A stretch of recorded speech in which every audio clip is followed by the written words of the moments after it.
এখন আমি যাকাতের অর্থনৈতিক প্রভাব সম্পর্কে আলোচনা করব।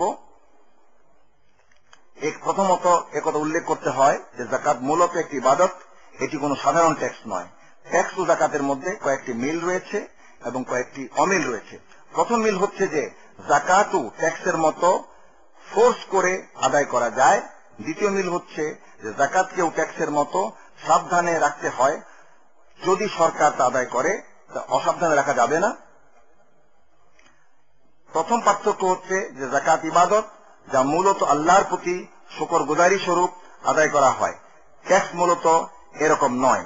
যাকাতের নিসাব আছে, কিন্তু অধিকাংশ ট্যাক্সের কোন নিসাব নাই। এই সম্পর্কে আমরা নিসাব সম্পর্কে আমরা পূর্বেই আলোচনা করেছি।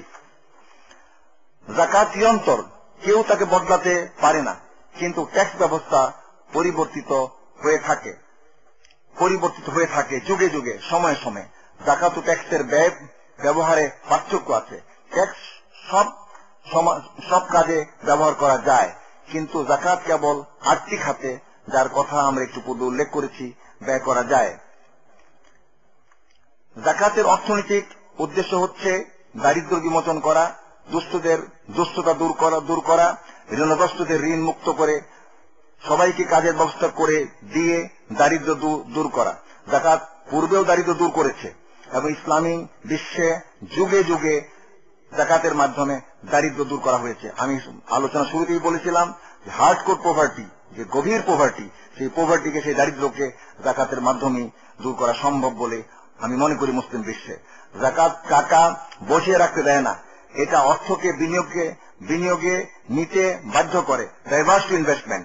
টাকা বসিয়ে রাখলে টাকা যাকাতের মাধ্যমে শেষ হয়ে যাবে, তাই মানুষ বাধ্য হবে যাকাত সঠিকভাবে প্রযোজ্য হলে অর্থকে বিনিয়োগ করতে। যাকাতের ফলে এমপ্লয়মেন্ট বৃদ্ধি পাবে, রুজি রোজগার বৃদ্ধি পাবে, বিশেষ করে সেলফ এমপ্লয়মেন্ট। প্রত্যেকে নিজেকে এমপ্লয় করার যে সুযোগ সৃষ্টি হবে, কেননা অধিকাংশ ক্ষেত্রে যাকাত ব্যক্তিকে দেওয়া হয়।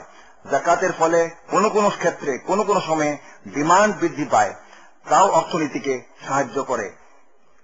এখন আমি যাকাত দ্বারা কিভাবে অর্থনৈতিক ও সামাজিক নিরাপত্তা সাধিত হয় সে সম্পর্কে সামান্য আলোচনা করব।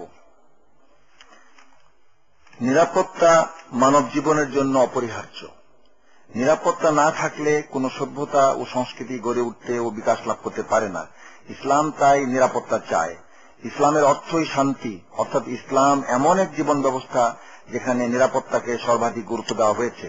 ইসলাম নিরাপত্তা চায় বলেই অর্থাৎ ইসলাম যেসব উপাদান নিরাপত্তাহীনতা সৃষ্টি করতে পারে, যেমন মদ, জুয়া, অশ্লীলতা ইত্যাদিকে হারাম করেছে।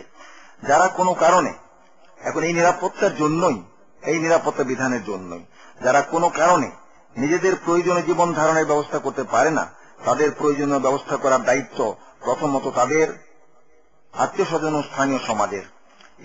ইসলাম সমাজবদ্ধ জীবনে বিশ্বাস করে এবং সমাজের প্রত্যেকের একে অপরের প্রতি দায়িত্ব রয়েছে। এ প্রসঙ্গে কোরআন মজিদের ঘোষণা বনী ইসরায়েল আয়াত 26 আল্লাহ বলছেন, এবং নিকটাত্মীয়, মিসকিন ও নিঃস্ব পথিককে তার হক দাও। সূরা রুমের আয়াত 38 বলা হয়েছে, অতএব নিকটাত্মীয়কে এবং মিসকিন ও নিঃস্ব পথিককে তার হক দাও। সূরা বাকারার 177 আয়াতে বলা হয়েছে, পূর্ব পশ্চিমের দিকে মুখ করে দাঁড়ানো কোন প্রকৃত কল্যাণের কাজ নয়, বরং প্রকৃত কল্যাণের কাজ করলো তারা যা আল্লাহ, পরকাল, কিতাব, ফেরেশতা ও নবীদের প্রতি মান আনলো এবং ধনমাল আল্লাহর ভালোবাসায় নিকটাত্মীয়, ইয়াতীম, মিসকিন, নিঃস্ব পথিক, দরিদ্র, প্রার্থী ও কৃতদাস মুক্তির জন্য দান করলো এবং নামাজ কায়েম করলো এবং যাকাত দান করলো।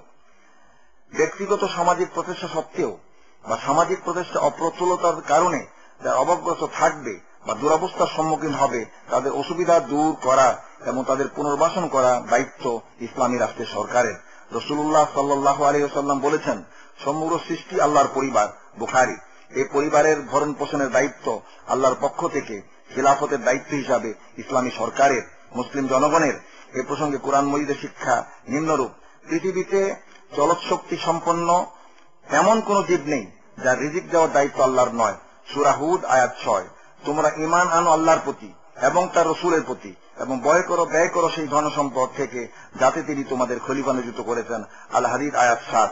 এর পর্যায়ে রসুল করিম সাল্লাল্লাহু আলাইহি সাল্লামের ঘোষণা হচ্ছে, জেনে রাখো তোমাদের সকলেই দায়িত্বশীল এবং প্রত্যেকেই নিজ নিজ দায়িত্ব সম্পর্কে অবশ্যই জিজ্ঞাসিত হবে। এখন আমি আজকের আলোচনার সমাপ্তি করতে চাচ্ছি এইভাবে যে বাস্তবায়ন করতে গেলে যাকাতের বাস্তবায়ন, সামাজিক নিরাপত্তা ও যাকাত ব্যবস্থাকে কার্যকরী করতে হলে রাষ্ট্রকে দায়িত্ব নিতে হবে। আমরা আগে উল্লেখ করেছি যাকাত প্রতিষ্ঠা করা রাষ্ট্রের দায়িত্ব। যতটুকু জাকাত রাষ্ট্র কর্তৃক আদায় করা অধিকাংশ ফুকাহা ন্যায়সঙ্গত মনে করেন, ততটুকু জাকাত বাধ্যতামূলকভাবে আদায় করতে হবে। জাকাতের কিছু অংশ ফকিরদের কেউ কেউ ব্যক্তিগতভাবে আদায় করার কথা বলেছেন। এই জন্য সব মুসলিম দেশে প্রয়োজনীয় জাকাত আইন প্রণয়ন সংশোধন করতে হবে।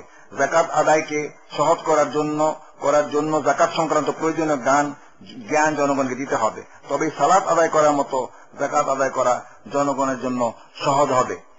সুতরাং আমি আমার আজকের আলোচনা এভাবে শেষ করতে চাই যে জাকাতকে প্রতিষ্ঠা করতে গেলে আমাদের জনগণকে, গোটা জাতিকে জাকাতের জ্ঞান দিতে হবে।